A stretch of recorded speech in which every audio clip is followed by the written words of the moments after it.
Charles Lauer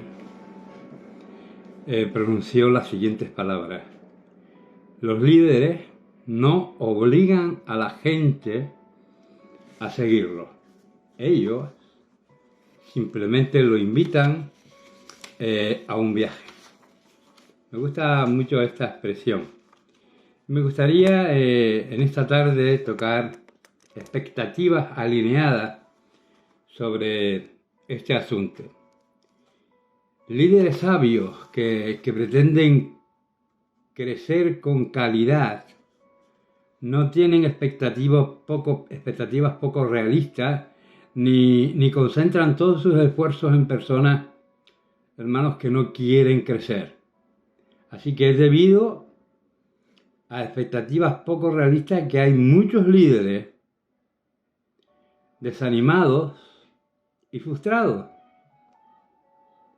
Centraron todas sus energías y mejores años de su vida invirtiendo en personas que al parecer nunca aspiraron a servir en el reino. Jesús en verdad no se detenía en las personas. Solo tenía 3 años de ministerio y no podía perder el tiempo con aquellos que no quieren seguirle. La invitación salía por donde pasaba y sin ningún filtro. Simplemente decía, como leemos en Lucas capítulo 9, versículo 23, si alguno quiere venir en pos de mí. Nunca puso sus expectativas en la gente, pues sabía bien que lo que había en sus corazones. Juan capítulo 2, versículos 23 y 25 nos habla que estando en Jerusalén en la fiesta de la Pascua, muchos creyeron en su nombre, viendo las señales que hacía, pero Jesús mismo no se fiaba de ellos, porque conocía a todos y no tenía necesidad de que nadie le diese testimonio del hombre, pues él sabía lo que había en el hombre. Debemos invertir en la gente y luchar por ellos tanto como podamos, pero con sabiduría, con discernimiento, para, hermanos, no perder el tiempo con quien nunca dejará el nido en el que está. Hay personas que son tan perjudiciales para nuestro llamado, tratando de chupar nuestro tiempo, nuestra atención, y con eso nos olvidamos de lo que desean creer. Y como líderes debemos tratar de cuidar de todos sin excepción, pero trabajamos con eficacia. Pienso para levantar y para fortalecer los líderes que podemos tener en células o los distintos discípulos que quieren crecer en la gracia y el conocimiento del Señor. Ellos conseguirán que el flujo de vida de la iglesia llegue a todos, incluyendo a aquellos que son más recientes y más resistentes a llamado al Señor. Para alinear nuestras expectativas debemos conocer los 4 tipos de personas que asisten a nuestras iglesias. Y hermanos, no debemos y no podemos rechazar a ninguna de ellas, porque todos pueden ser transformados por el Señor, convirtiéndose en discípulos fervientes, comprometidos con la misión que el Señor nos ha regalado. Tenemos que conocer mejor los grupos de personas para poder alinear nuestras expectativas en nuestro trabajo. Están las multitudes, luego tenemos el grupo de miembros, luego tenemos el grupo de ovejas y tenemos el grupo de discípulos. Cuando hablamos de las multitudes, están formadas por personas que no son parte de la iglesia y que no se comprometen con ella, simplemente son sanos oidores. ¿Quién es parte de la multitud? Los visitantes, aquellos que vienen esporádicamente porque son invitados por amigos, son invitados por familiares. También podemos decir que son los simpatizantes. Hay muchas personas que simpatizo con lo que la iglesia es y simpatizo con aquello que se predica. Y vienen de vez en cuando y algunos incluso se ofrecen para ayudar en algunas iniciativas sociales de la iglesia, pero todavía no se convierten, no dan el paso a ser seguidores de nuestro Señor Jesús. También podemos englobar en este grupo a los amigos. Amigos suelen asistir a las reuniones cuando hay, ¿qué le digo yo?, ceremonias especiales, tales como bautismo, bodas, graduaciones, etc. O en reuniones sociales. Las reuniones son una de las estrategias, ¿verdad?, para que esas relaciones se fortalezcan con los de dentro y con los de fuera, dentro de lo que es el marco de la comunidad. Y luego podemos englobar también a los familiares. Hay un gran grupo formado con esto. Y algunos de ellos también tienden a asistir a las reuniones esporádicamente sin un compromiso serio con la iglesia. Los que son interesados en relaciones afectivas. Hay personas que comienzan a asistir a las reuniones porque están interesados en relaciones afectivas. Y esto es muy común entre jóvenes y sigue siendo una buena oportunidad también para que la iglesia intente atraer a estas personas más cerca. Hombre, tenemos a los curiosos. El curioso quiere saber por qué las personas que asisten a la iglesia pues son más felices, o cómo fueron transformadas sus vidas, y vienen a intentar descubrir. Algunos fueron invitados con el evangelismo callejero, o a través de un folleto. Como dije anteriormente, hermanos, aunque no debemos tener muchas expectativas de lo que son las masas, no debemos despreciarlo nunca.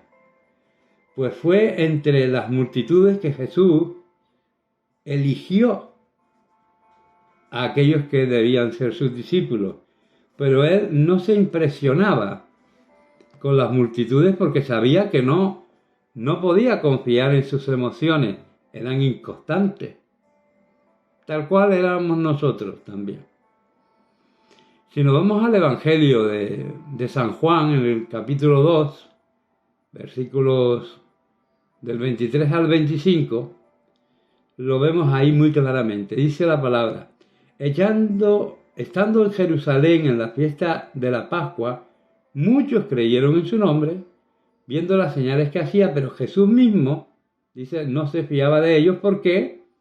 Porque conocía a todos y no tenía necesidad de que nadie le diese testimonio del hombre, pues él sabía lo que había en el hombre. Por ello, la visión de la iglesia debe llegar a las familias, a ser discípulos y no conformarse con un número, con multitudes, porque pueden ir y venir. Son de ida y vuelta. Pero los hijos de casa, vamos a llamarlo así, continúan siempre firmes y dan frutos. Dios ama a las multitudes. Entregó su vida por ellos, porque Él ama a las personas y la ve como ovejas sin pastor. Entre la multitud, Él nos ve y nos invita a una relación con Él, y no solo una relación con Él, nos hace partícipes de su trabajo. Ese es el campo de labor, ¿no?, donde tenemos que estar, atrayendo a las personas. Vemos esto en el Evangelio de Marcos, en el capítulo 8, versículos 34 al 38. Si llamando a la gente y a sus discípulos les dijo: si alguno quiere venir en pos de mí, niéguese a sí mismo y tome su cruz y sígame. Porque todo el que quiere salvar su vida la perderá, y todo el que pierde su vida por mi causa y la causa del Evangelio, pues hallará salvación. ¿Por qué? ¿qué aprovechará el hombre si ganara todo el mundo y perdiere su alma? ¿O qué recompensa dará el hombre por su alma? Porque el que se avergüenza de mí y de mis palabras en esta generación adúltera y pecadora, el Hijo del Hombre se va a avergonzar también de él cuando él venga en la gloria de su Padre con los santos ángeles. Están los congregados, digamos, son aquellos que asisten a nuestros cultos, son parte de una célula, pero todavía no se han decidido por el bautismo o por un mayor compromiso con esa comunidad que formamos. Y algunos se resisten a convertirse en miembros porque saben que tendrán una mayor responsabilidad, tanto en términos de testimonio como con la iglesia en la misión encomendada por el Señor. Y luego están los miembros, ¿verdad? Que son las personas que han hecho un pacto de compromiso delante de Dios y la iglesia y se comprometieron a caminar en sumisión a la misión y los principios que Dios dejó marcados en los mismos.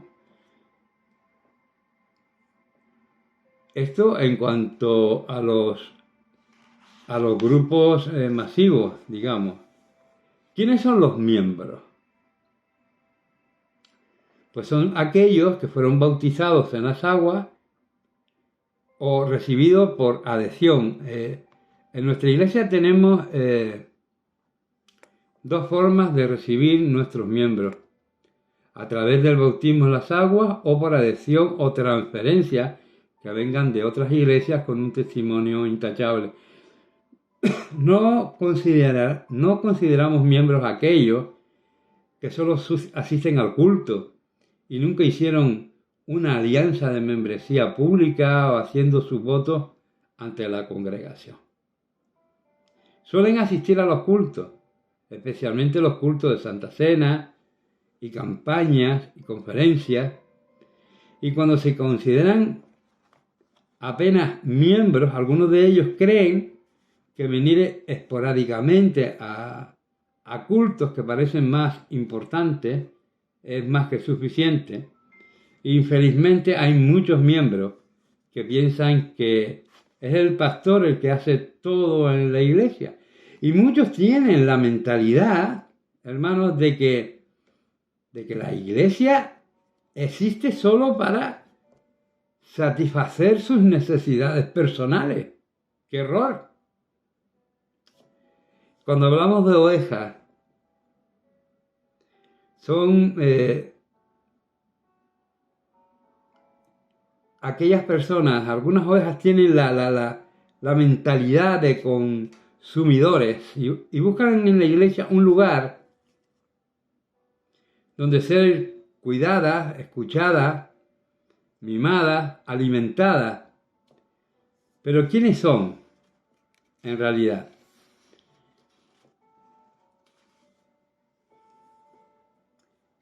Yo me pregunto, es mi libro Un amigo de Dios, escribí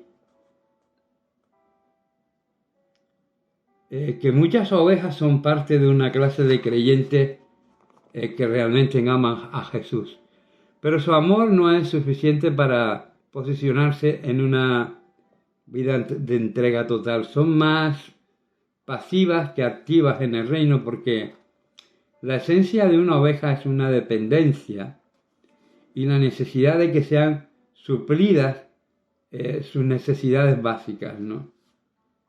Ellas saben, como nos dice en Lucas 12:32, a vuestro Padre le ha placido daros el reino.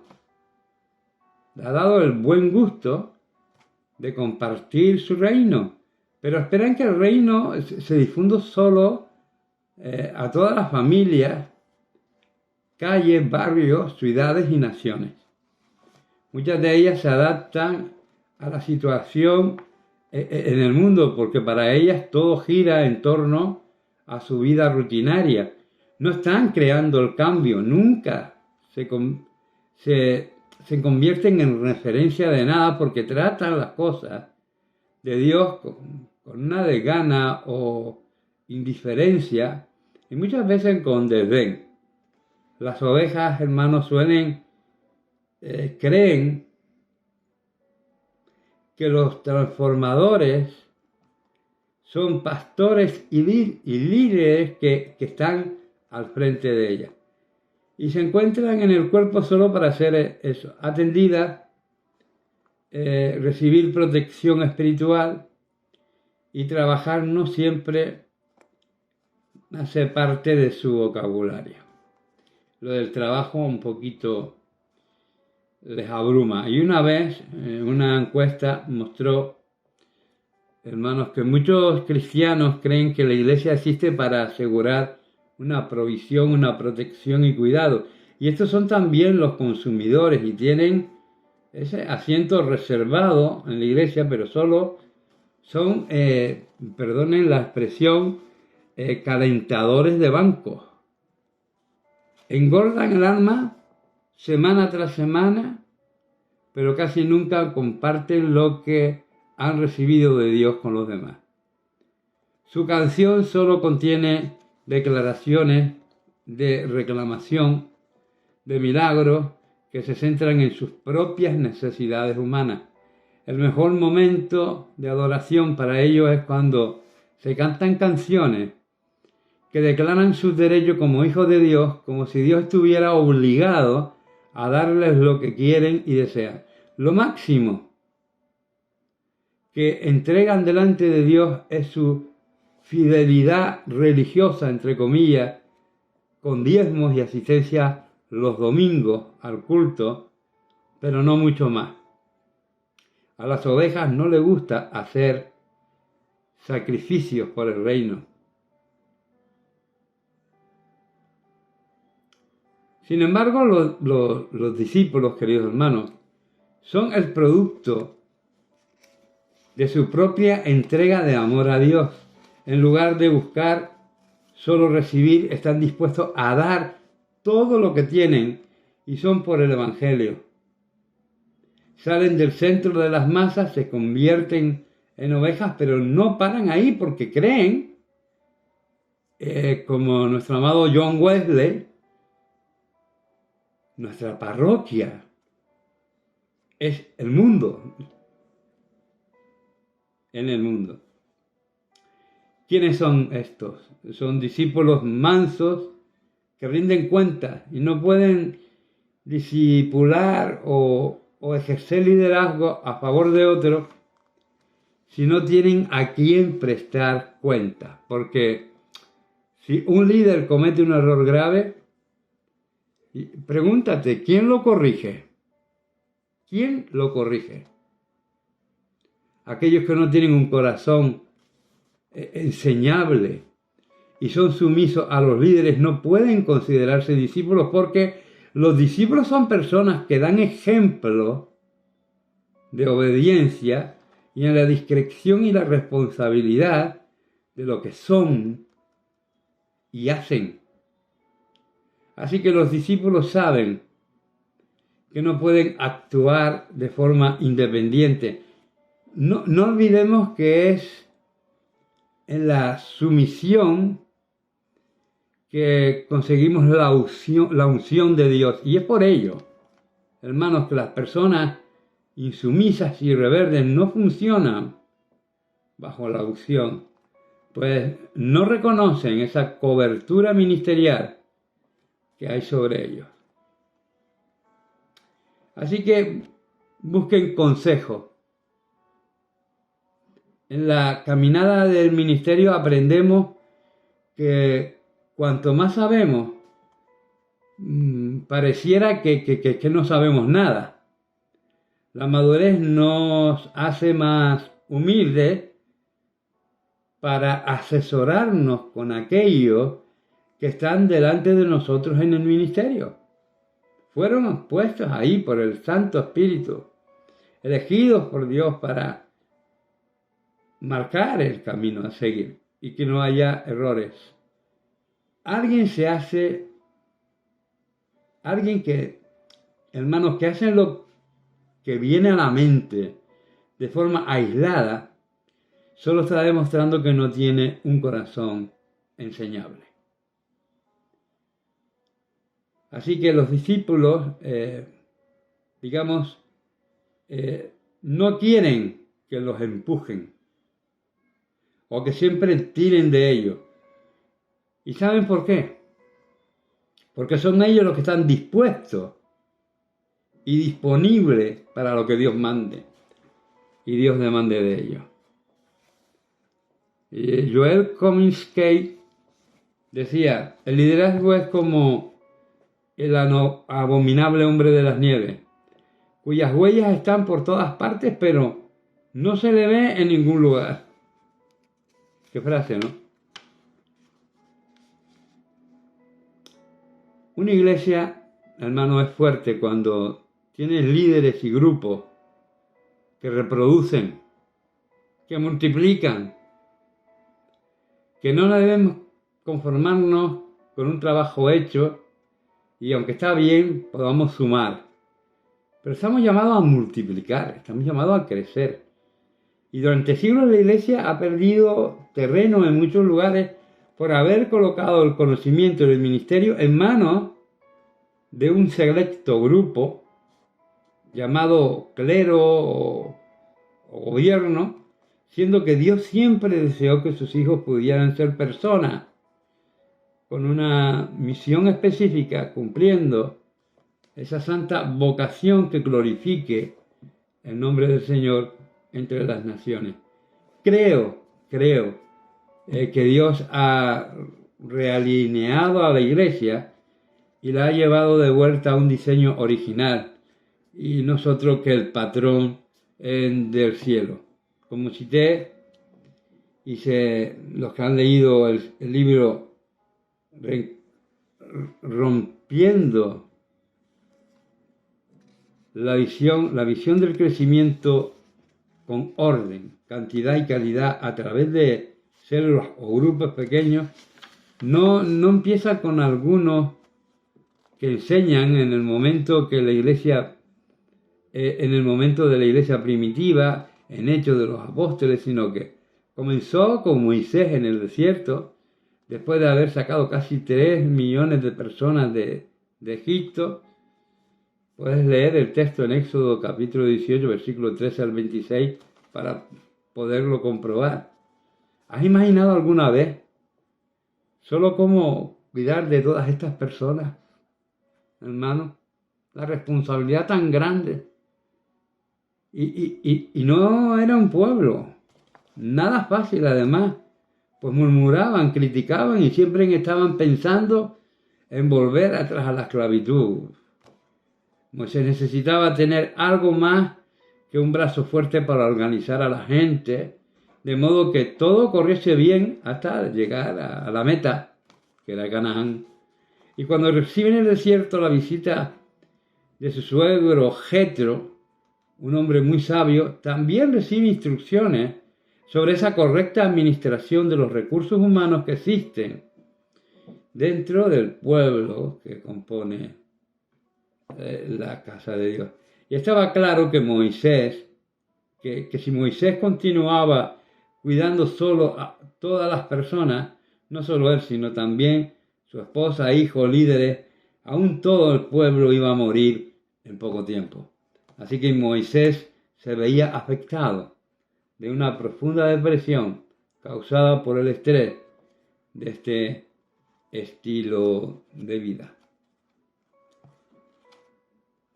El consejo que le dio Jetro a Moisés: cuida en primer lugar de él y su casa.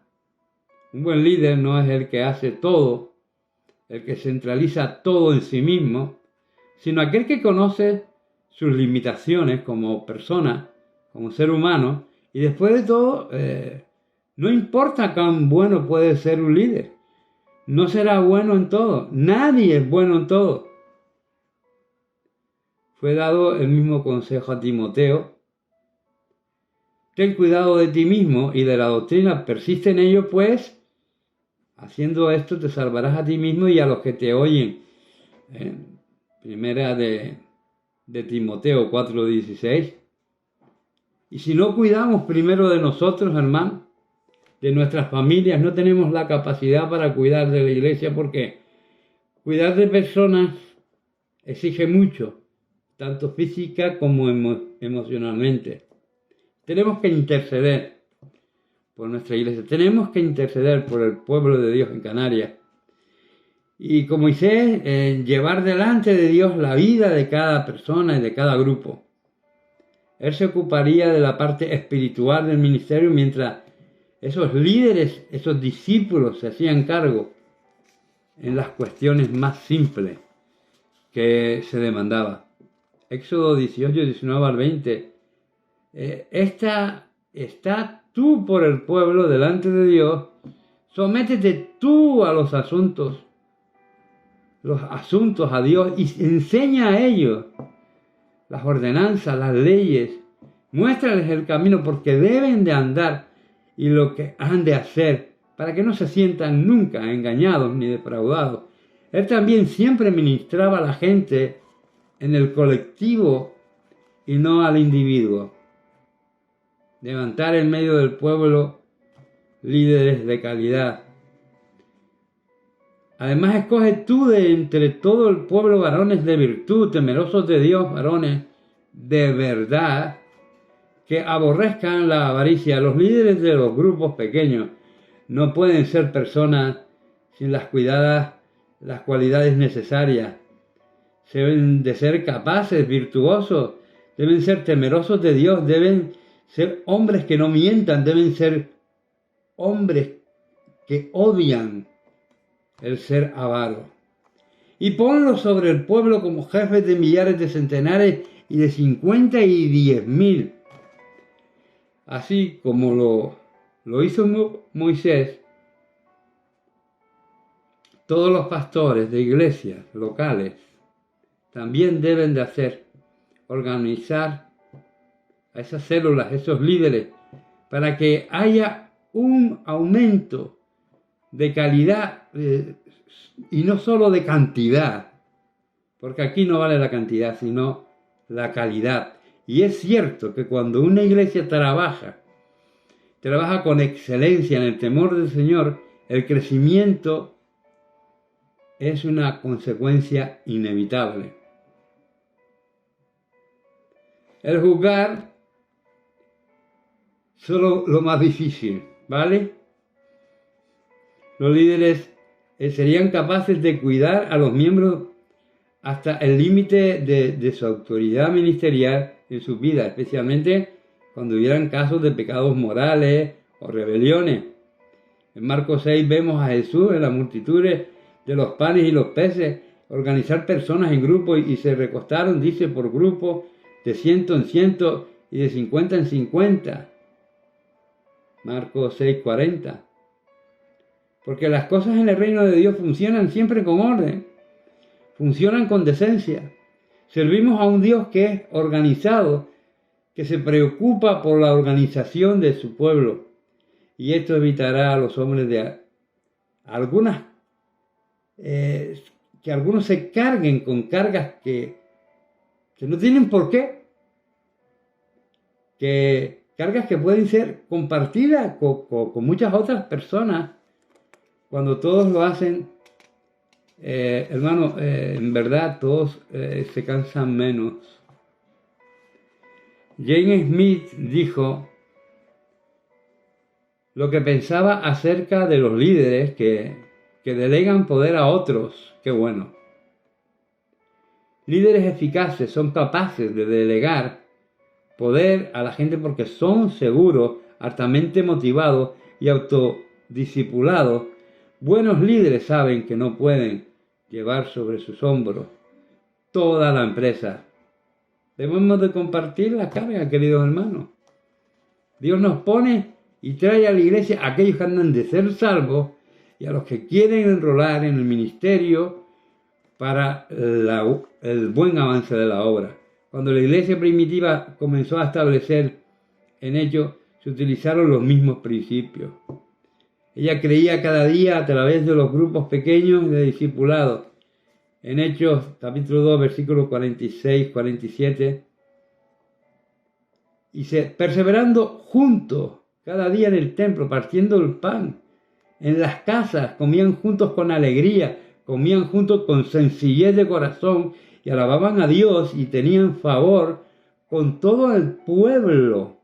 No había excepción de personas. El Señor añadía cada día a la iglesia aquellos que deben de ser salvos. Hechos capítulo 2, versículos 46 y 47. Y quiero no alargarme mucho más, decir que buenos líderes no nacen preparados.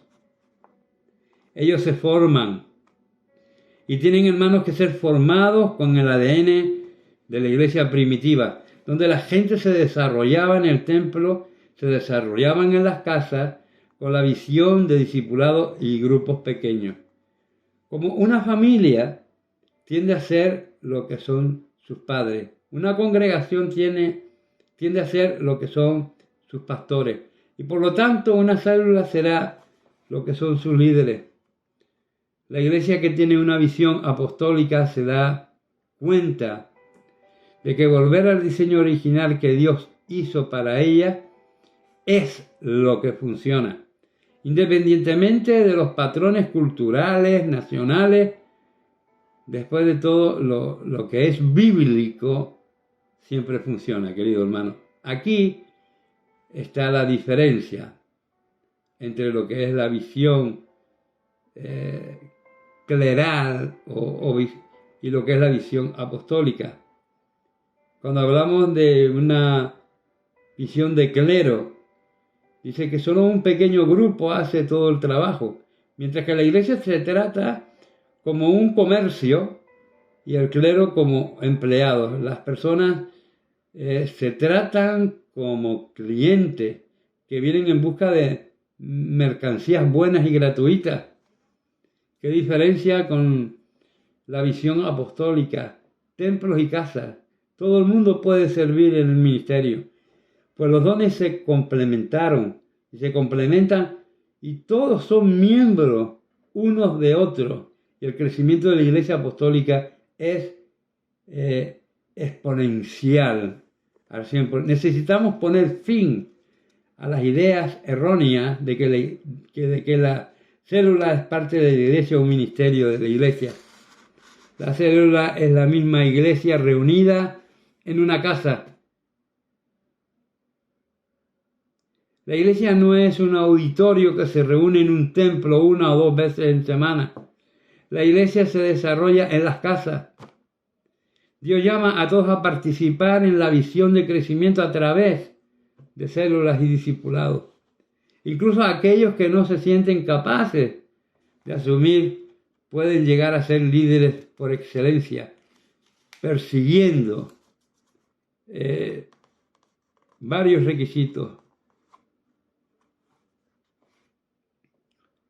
Células que sirven como fieles miembros de una congregación.